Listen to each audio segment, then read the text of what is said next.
नमस्कार, मी शुभम. तुम्ही बघता LS मराठी. आणि गेल्या काही दिवसांपासून लोटे MIDC मध्ये जो प्रकार चालू आहे त्या प्रकारासंदर्भात LS मराठीने वृत्त दाखवलं होते, बातम्या दाखवल्या होत्या. जर तुम्ही बघितलं तर लोटे MIDC पोलीस चौकीच्या बाहेर आपण उभे आहोत आणि अख्खा ग्रामस्थ, सोनगाव ग्रामस्थ या ठिकाणी जमा झालेला आहे.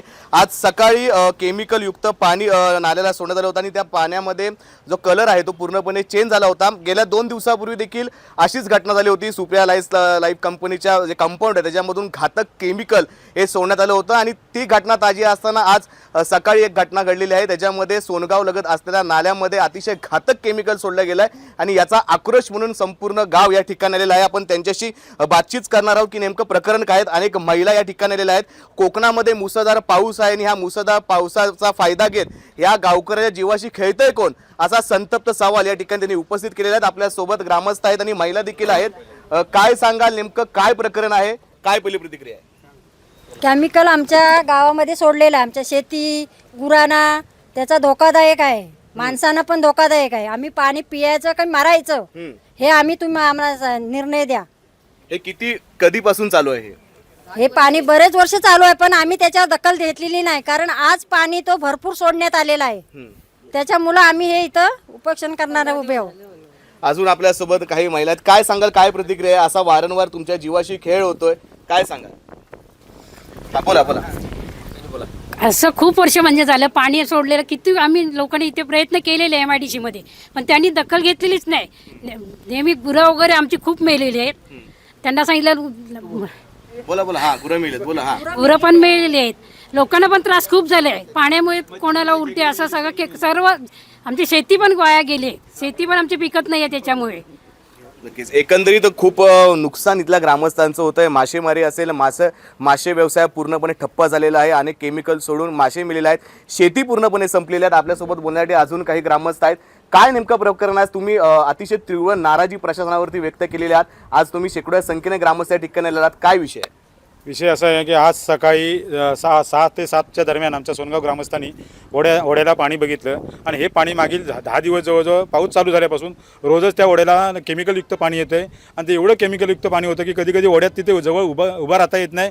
500 मीटरच्या अंतरावर उभं राहता येत नाही, एवढं केमिकलयुक्त पाणी होतं. आणि आज जे सोडलं होतं ते एवढं डेंजर पाणी होतं की जे शेतकरी, आमच्या गावातले शेतकरी आहेत ते शेतात गेलेले परत घरी आले, कारण त्यांच्या अंगावर हाताला खाज उठायला लागल्या. जी गुरं वगैरे काय बैल वगैरे जोत बांधण्यासाठी नेलेली होती ती परत आणली. एवढे बेकार परिस्थिती आहे की ज्या आता त्या केमिकलनी ज्या दाढी आहेत, आता लावणी करण्यासाठी ज्या दाढी रुजलेल्या आहेत त्या दाढी जाळलेल्या आहेत काय लोकांच्या.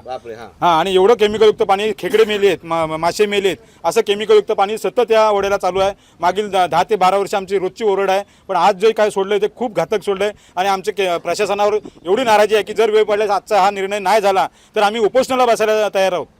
एवढं लोक संतप्त झालेले आहेत. कारण हे आत्ता तहसीलदार सांगतात की तुमचे नॅचरल जे स्रोत आहेत ते पाणी, या MIDCचा पाणी नव्हता तेव्हा सांगतात की नॅचरल स्रोत आहेत ते तुम्ही जिवंत करा. पण आम्ही नॅचरल स्रोत यांच्या केमिकलयुक्त पाण्यामुळे खराब झालेले आहेत. आता त्याच ओढ्याचा पाणी जेव्हा MIDCतून पाणी गेला होता तेव्हा लोक पाणी त्याच ओढ्याचा पाणी पित होते. आणि असं जर का पाणी जात असेल तर लोकांनी करायचं काय? तेच पाणी पिऊन मरायचं का?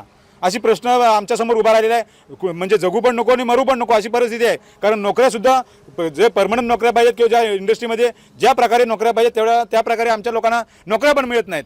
नोकरी पण करायची नाही, कॉन्ट्रॅक्टमध्ये कोणतरी घासतोय, हमाली करतायत आणि शेती पण करायची नाही. म्हणजे लोकांनी कुठल्या प्रकारे जगायचं अशी परिस्थिती निर्माण झालेली आहे. त्याच्यामुळे आमचा खूप रोष आहे. आता जर काय ह्या कंपन्या ज्या कोण दोषी असेल त्यांच्यावर कारवाई केली नाही तर आम्ही भविष्यात मोठं आंदोलन करणार, संपूर्ण गाव इथे उतरणार आहे आणि कदाचित वेळ पडली तर उपोषणाला सुद्धा बसायची आमची तयारी आहे. इथे सर्वात मोठा प्रश्न असा उपस्थित होतो की एकंदरीत कोकणामध्येच अनेक प्रकल्प आणण्यासाठी राजकारणी तत्पर आहेत.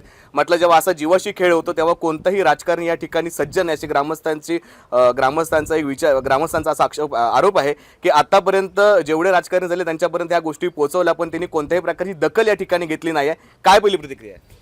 राजकारणी दखल घेतच नाही. जेव्हा असं काय वेळ प्रसंग येतो तेव्हा कुठलाच राजकारणी पुढे येत नाही.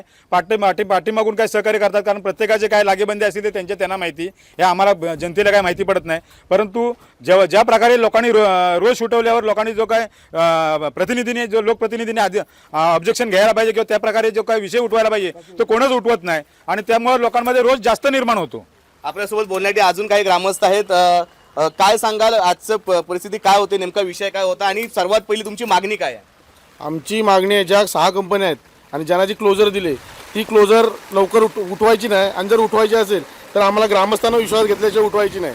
कारण या कंपन्यांचं अति झालं आहे. दर पावसाळा आला की पाणी सोडलं यांनी, हे यांचं कायमचं आहे. 1-2 दिवस मग एक थांबवणार आणि परत हाय त्याच गोष्टी करतात. त्यामुळे ज्या कंपनीने पाणी सुटलंय ती कंपनी बंद व्हावी अशीच आमची मागणी आहे. आणि आपल्यासोबत बोलण्यासाठी अजून काही ग्रामस्थ आहेत. खरं तर बघायला गेलं तर तुम्ही सकाळी 4 वाजल्यापासून या ठिकाणी आहात आणि सर्वात महत्त्वाचं म्हणजे अत्यंत दुर्दैवी असा अनुभव तुम्हाला आलेला आहे. 12 तास उलटून गेले तरी अद्यापही कोणत्याही प्रकारचा गुन्हा दाखल या ठिकाणी झालेला नाही. एवढा वेळ या प्रशासनाला लागतो. या प्रशासनाच्या अंमलबजावणीवरती तुम्ही कशा प्रकारे बोलाल?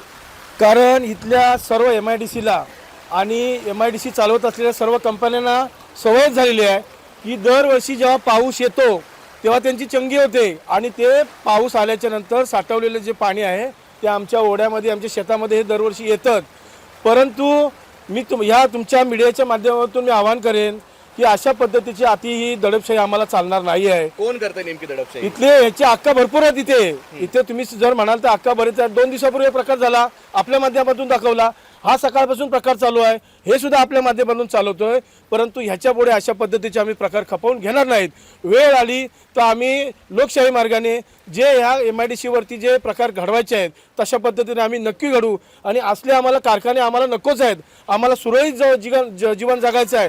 कारण आता शेतीप्रधान आपण देश म्हणतो, पण शेती करायला गेल्याच्या नंतर माझ्या शेतकऱ्याच्या जर पायाला, माझ्या नांगराला, माझ्या शेतकऱ्यांना, माझ्या बैलांना, गुराढोरांना जर हा केमिकलचा पाणी प्यायला लागत असेल, त्याच्यातून शेती लावायला लागत असेल तर अशा प्रकारच्या कंपन्या आम्हाला लोटा MIDCमध्ये नको. ते जे चुकीचे कारखाने आहेत, जे MIDC MPCBचे रूल फॉलो करत नाहीत, असे कारखाने आमचे लोटे MIDCतून हद्दपार झाले पाहिजेत, असं मी आपल्या माध्यमातून आपल्याशी मागणी करतो.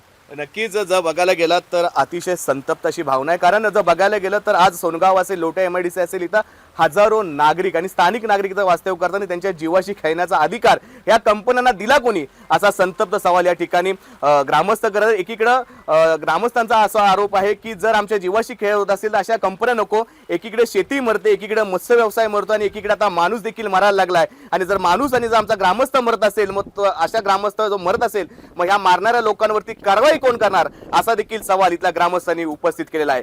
कॅमेरामन आदित्यसह मी शुभम, LS मराठीसाठी लोटे.